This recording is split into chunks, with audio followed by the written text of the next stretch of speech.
فاعوذ باللہ من الشیطان الرجیم بسم اللہ الرحمن الرحیم قال اللہ تبارک و تعالی فی القرآن المجید والفرقان الحمید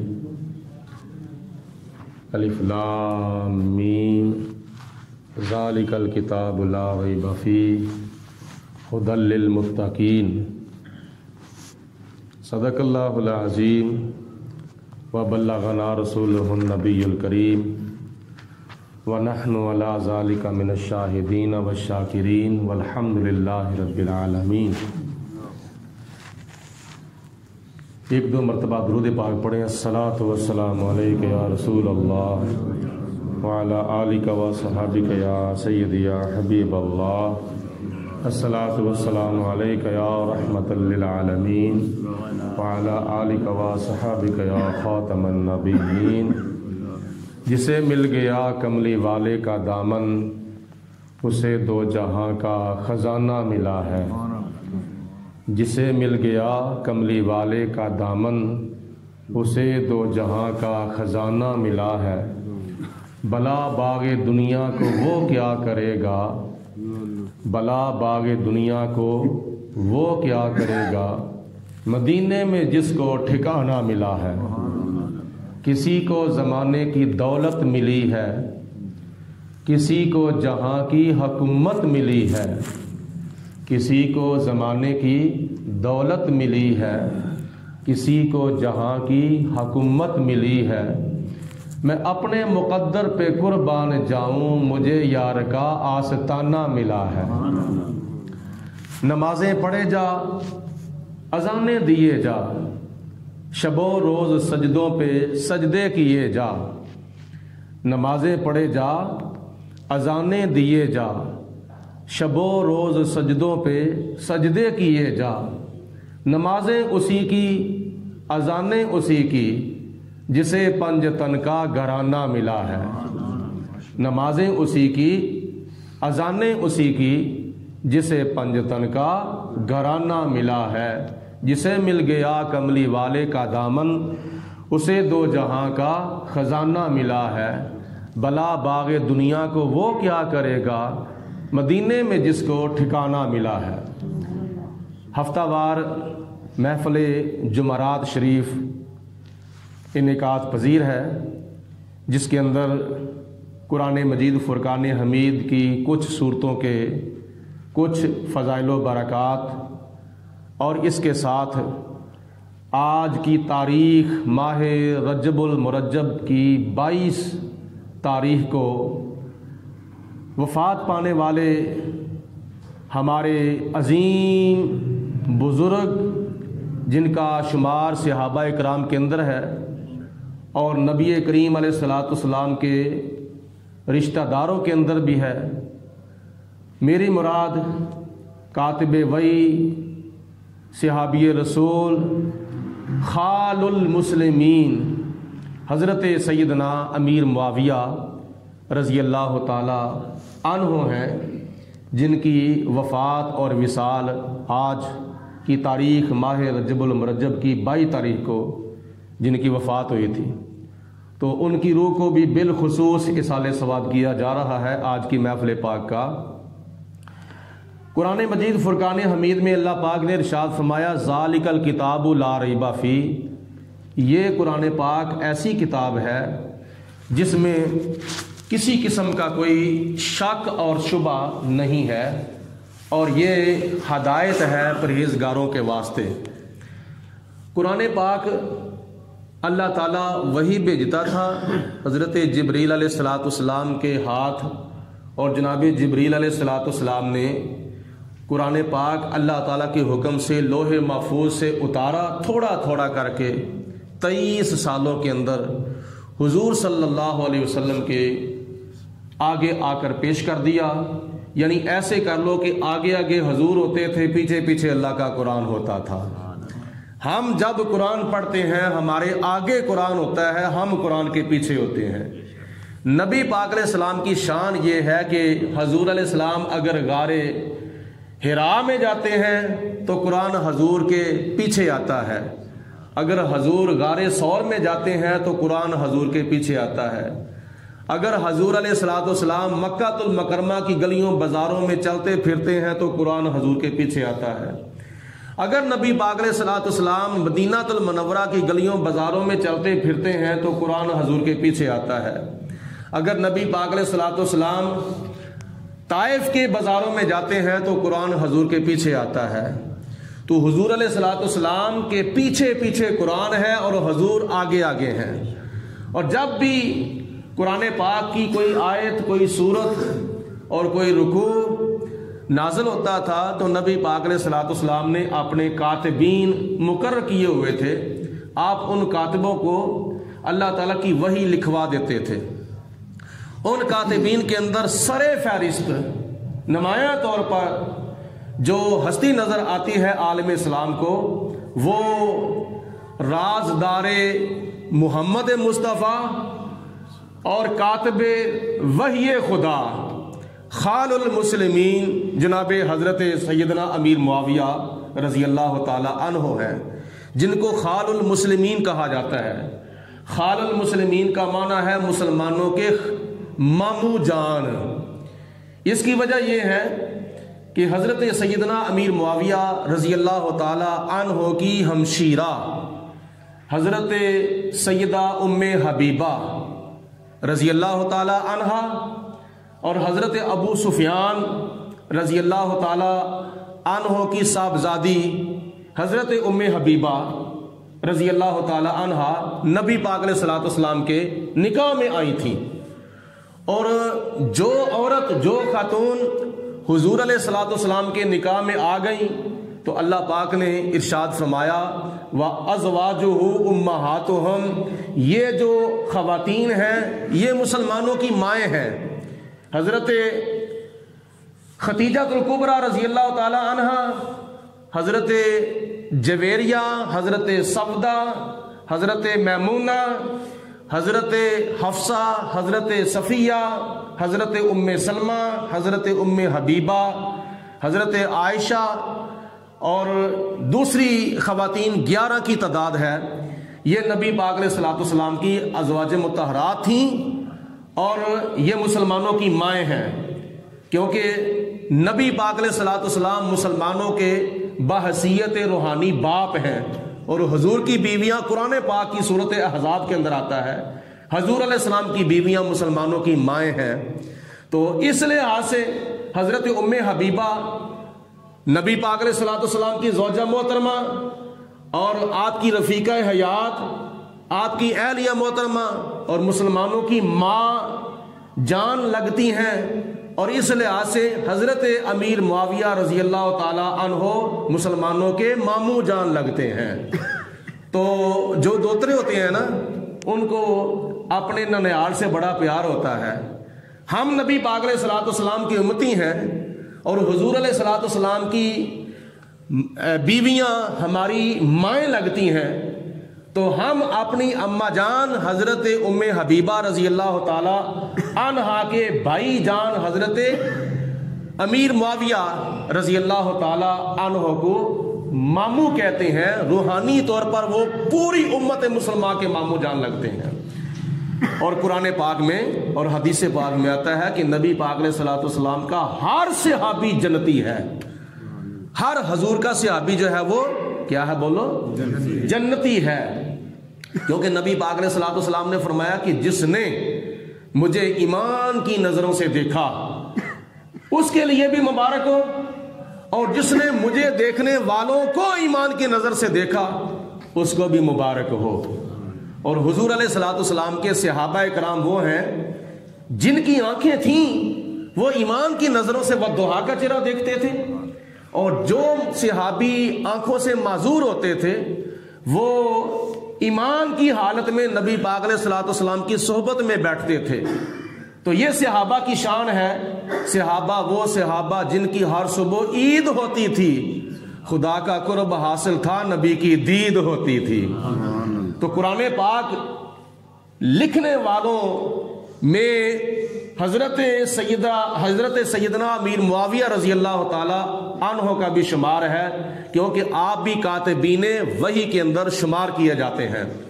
تو قرآن پاک کی صورتیں ہیں جن کی بڑی فضیلتیں ہیں، جن کی بڑی برکتیں ہیں۔ تو ان صورتوں میں سے ایک صورت ہے جس کا نام ہے سورت توبہ۔ سورت توبہ کے اندر اللہ پاک کی ذات بابرکات نے منافقوں کو بے نقاب کیا ہے، کون منافق ہے اور کون مومن ہے، فرق بیان کیے ہیں اس صورت کے اندر۔ اور حضور علیہ الصلوۃ والسلام نے ارشاد فرمایا کہ جب یہ سورت توبہ نازل ہوئی تھی، سورت توبہ جو بسم اللہ کے بغیر شروع ہوتی ہے، جس کے آغاز میں بسم اللہ نہیں لکھی ہے، ویسے قرآن پاک کی 113 صورتوں کے آغاز میں بسم اللہ شریف لکھی ہے، سوائے سورت توبہ کے۔ سورت توبہ کے شروع میں بسم اللہ نہیں ہے، اس لیے حضور علیہ الصلوۃ والسلام نے لکھنے کا حکم نہیں دیا تھا۔ تو ویسے پورے قرآن کے اندر 114 مرتبہ بسم اللہ شریف ہے، سورت نمل کے اندر بسم اللہ شریف لکھی ہے۔ جب حضرت سلیمان علیہ الصلوۃ والسلام نے ملکہ بلقیس کی طرف خط لکھا تھا، خط لکھ کر ہد پرندے کو دیا تھا، تو اوپر لکھا تھا انہ من سلیمان و انہ بسم اللہ الرحمن الرحیم۔ یہ خط جو ہے یہ حضرت سلیمان علیہ السلام کی طرف سے ہے۔ اور کون سلیمان علیہ السلام؟ جو اللہ کے نام سے شروع کرتے ہیں، جو بڑا مہربان نہایت رحم کرنے والا ہے۔ تو حضرت حبیب کبریا علیہ الصلوۃ والسلام کے اوپر جب یہ صورت نازل ہوئی تو اس وقت نبی پاک علیہ الصلوۃ والسلام نے ارشاد فرمایا، مجھے خدا کی ذات نے خاطرداری کے لیے دنیا کے اندر بھیجا ہے۔ جو حضور علیہ الصلوۃ والسلام کی تشریف آوری کے مقاصد ہیں، ان میں سے ایک مقصد یہ بھی ہے کہ حضور فرماتے ہیں خدا تعالیٰ نے مجھے دنیا کے اندر خاطرداری کے لیے بھیجا ہے۔ خاطرداری کا مطلب کیا ہے؟ اگر کوئی بندہ کسی کے پاس مہمان بن کر آتا ہے تو جو میزبان ہوتا ہے وہ اس کی خاطر توازے کرتا ہے، وہ اس کی خدمت کرتا ہے، مہمان نوازی کرتا ہے۔ تو نبی کریم علیہ الصلوۃ والسلام نے ایسی مہمان نوازی کی ہے، ایسی مہمان نوازی کی ہے، سبحان اللہ۔ حضور علیہ الصلوۃ والسلام خود بھی بے مثل و بے مثال ہیں، اور آپ کی مہمان نوازی بھی بے مثل و بے مثال ہے۔ اور اعلیٰ حضرت امام محمد رضا رحمۃ اللہ تعالی علیہ اپنے شہرہ آفاق نعتیہ کلام کی پہلی نعت شریف کا پہلا شعر آپ لکھتے ہیں، واہ کیا جود و کرم ہے شاہ بطحا تیرا، نہیں سنتا ہی نہیں مانگنے والا تیرا۔ حضور علیہ الصلوۃ والسلام کی سخاوت اور حضور علیہ السلام کا جود و کرم اتنا بے بہا ہے کہ اس کا اندازہ ہی نہیں کیا جا سکتا۔ آگے چل کر آپ شعر لکھتے ہیں حضور علیہ الصلوۃ والسلام کی مہمان نوازی کے بارے میں کہ نبی پاک علیہ الصلوۃ والسلام کی مہمان نوازی کا دسترخوان جو ہے وہ کتنا وسیع ہے، کتنا لمبا ہے، کتنا چوڑا ہے، اس کے اوپر کتنی کتنی نعمتیں ہیں۔ آج اللہ پاک کی ذات بابرکات نے ہمیں بھی بے شمار نعمتیں عطا فرمائی ہیں، ورنہ ہم اگر اپنی بچپن کی طرف جائیں، جو 1400 سال زمانہ وہ تو بہت دور ہے، جو ہم نے اپنی آنکھوں سے دیکھا ہے شاید آپ میں سے بھی کسی نے دیکھا ہو، لیکن میں اپنے بچپن کی ایک بات کرنے لگا ہوں۔ میری بچپن کے اندر ایسے ایسے نشیب و فراز بھی گزرے ہیں، ایسے ایسے وقت بھی گزرے ہیں کہ کیا نام ہے، ایک ایک وقت کی بجائے 2 3 4 وقت، کئی وقتوں میں کیا نام ہے بھوک برداشت کرنی پڑتی تھی، کھانا نہیں ملتا تھا، گھر کے اندر اتنی غربت تھی۔ آج کل تو دسترخوان جب بچھتا ہے تو اوپر سے اتنی کو نعمتیں آتی ہیں کہ دسترخوان کے اوپر جگہ کم ہو جاتی ہے، لیکن اللہ پاک کی نعمتیں جو ہے وہ بے شمار ہیں، ان کو رکھنے کے لیے جگہ نہیں ملتی۔ شادی حال کے اندر آپ لوگوں نے دیکھا ہوگا یا آگے پیچھے جب دسترخوان بچھاتے ہیں تو کسی طرف سے چاول آ رہے ہیں، کسی طرف سے روٹیاں آ رہی ہیں، کسی طرف سے کھیر آ رہی ہے، کسی طرف سے حلوہ آ رہا ہے، کسی طرف سے فروٹ آ رہا ہے، کسی طرف سے میٹھی چیزیں آ رہی ہیں، کسی طرف سے نمکین چیزیں آ رہی ہیں، کسی طرف سے مچھلی تلی ہوئی آ رہی ہے، کسی طرف سے گوشت آ رہا ہے۔ یعنی دسترخوان کی جگہ کم ہو جاتی ہے، اللہ پاک کی نعمتیں جو ہے وہ دسترخوان سے بھی زیادہ ہو جاتی ہیں۔ لیکن یہ اللہ پاک کی ذات بابرکات کا شکر ہے کہ خدا کی ذات بابرکات نے اتنا ہمیں اتنی نعمتیں عطا فرمائی ہیں۔ تو نبی پاک علیہ الصلوۃ والسلام کا دسترخوان ایک تو ظاہری طور پر دسترخوان کہ جب حضور علیہ الصلوۃ والسلام کے پاس مہمان آتے تھے تو نبی پاک علیہ السلام دسترخوان بچھا دیتے تھے اور پھر مہمان بیٹھ کر کھانا کھاتے تھے۔ ایک دسترخوان ایسا بھی ہے جو اس وقت سے لے کر آج تک بچھا ہوا ہے اور آج سے لے کر قیامت تک بچھا رہے گا، مخلوق خدا کھا رہی ہے۔ اس کی ترجمانی اعلیٰ حضرت رحمت اللہ تعالی علیہ نے فرمائی ہے، کیا فرماتے ہیں؟ آسمان خان، زمین خان، زمانہ مہمان۔ بات کی سمجھ آئی ہے نا؟ آسمان خان، زمین خان، زمانہ مہمان۔ کیا فرماتے ہیں اعلیٰ حضرت؟ نبی پاک علیہ السلام کا دسترخوان ایسا ہے، اتنا وسیع ہے، آسمان بھی دسترخوان ہے، زمین بھی دسترخوان ہے، آسمان بھی دسترخوان ہے، زمین بھی دسترخوان ہے، پوری کائنات اور پورا زمانہ جو ہے وہ مہمان بنا ہوا ہے۔ آسمان خان، زمین خان، زمانہ مہمان، صاحب خانہ لقب کس کا ہے؟ تیرا تیرا۔ نبی پاک علیہ الصلوۃ والسلام کا لقب جو ہے وہ صاحب خانہ ہے۔ اب مشرق سے لے کر مغرب تک، شمال سے لے کر جنوب تک پوری زمین جو ہے وہ نبی پاک علیہ السلام کا دسترخوان ہے، سارا آسمان جو ہے وہ نبی پاک علیہ السلام کا دسترخوان ہے۔ اور یہ جتنے بھی دنیا کے اندر لوگ ہیں، بیچ میں مسلمان، کافر، ہندو، سکھ، عیسائی، سارے کے سارے، دینے والا تو خدا ہے، تقسیم کرنے والے محمد مصطفیٰ ہے۔ دینے والا کیا کون ہے؟ خدا۔ حضور علیہ السلام حدیث پاک میں فرماتے ہیں، انا قاسم واللہ یوتی، اللہ عطا فرمانے والا ہے اور میں تقسیم کرنے والا ہوں۔ دینے والا خدا ہے، تقسیم کرنے والا مصطفیٰ ہے، تو پھر کس چیز کی کمی ہو سکتی ہے نبی پاک علیہ الصلوۃ والسلام کی تقسیم کے اندر؟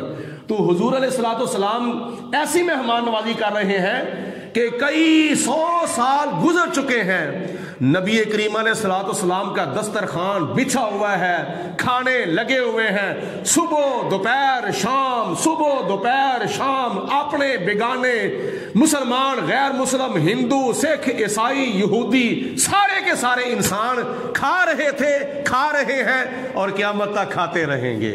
یہ ہے میرے نبی پاک علیہ الصلوۃ والسلام کی سخاوت، اور یہ ہے حضور علیہ الصلوۃ والسلام کا جود و کرم۔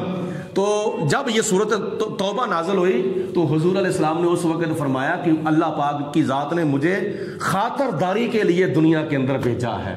تو حضور علیہ الصلوۃ والسلام کا ظاہری طور پر اور باطنی طور پر پوری کائنات صدقہ جو ہے وہ کھا رہی ہے، نہ مال اولاد دا صدقہ، نہ کاروبار دا صدقہ، اسی تے کھانے ہاں یارو خدا دے یار دا صدقہ۔ اللہ پاک عطا فرما رہا ہے اور حضور علیہ السلام کے صدقے عطا فرما رہا ہے۔ سورۃ توبہ کے آگے ایک سورت ہے جس کا نام ہے سورۃ یونس۔ حضرت سیدنا یونس علیہ الصلوۃ والسلام کے نام پر یہ سورت نازل ہوئی ہے۔ ایک صحابی حضور علیہ السلام کے بارگاہ میں حاضر ہوئے، عرض کی یا رسول اللہ مجھ سے پورا قرآن پاک نہیں پڑھا جاتا، یہ تو بڑا لمبا چوڑا سلسلہ ہے، اس کے 30 پارے ہیں، 114 صورتیں ہیں، 540 رکوع ہیں، 6666 آیات بینات ہیں، لہٰذا یہ بڑا لمبا چوڑا معاملہ ہے، مجھے کوئی مختصر ایسا کام بتائیں کہ میں سارا قرآن پاک پڑھ لوں اور اس کا ثواب بھی مجھے سارے قرآن پاک کا مل جائے اور باقی صورتوں کے بھی علوم جو ہیں وہ میرے سینے میں آ جائیں۔ تو نبی پاک علیہ السلام نے فرمایا کہ جو صورتیں الف لام را سے شروع ہوتی ہیں، بچوں جگہ بیٹھ جائے گا، جو صورتیں الف لام را سے شروع ہوتی ہیں ان میں سے کوئی 3 صورتیں یاد کر لو۔ یا رسول اللہ یہ بھی زیادہ ہیں۔ تو حضور علیہ الصلوۃ والسلام نے فرمایا کہ جو صورتیں ہا میم سے شروع ہوتی ہیں ان میں سے کوئی 3 صورتیں یاد کر لو۔ عرض کی یا رسول اللہ یہ بھی میرے لیے مشقت ہے، یہ بھی زیادہ ہے، میں اتنا بھی کام نہیں کر سکتا۔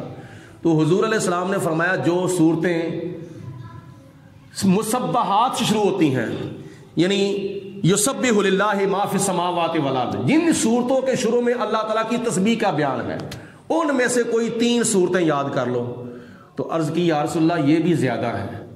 تو پھر نبی پاک علیہ السلام نے چوتھے نمبر پر ارشاد فرمایا کہ اذا زلزلت الارض زلزالہا، یہ سورت پڑھ لو اور اس کے احکام، اس کے مسائل جو ہیں اور اس کی حکمتیں جو ہیں وہ یاد کر لو، اللہ پاک تمہیں قرآن پاک کے بے شمار علوم کے ساتھ مالا مال فرمائے گا۔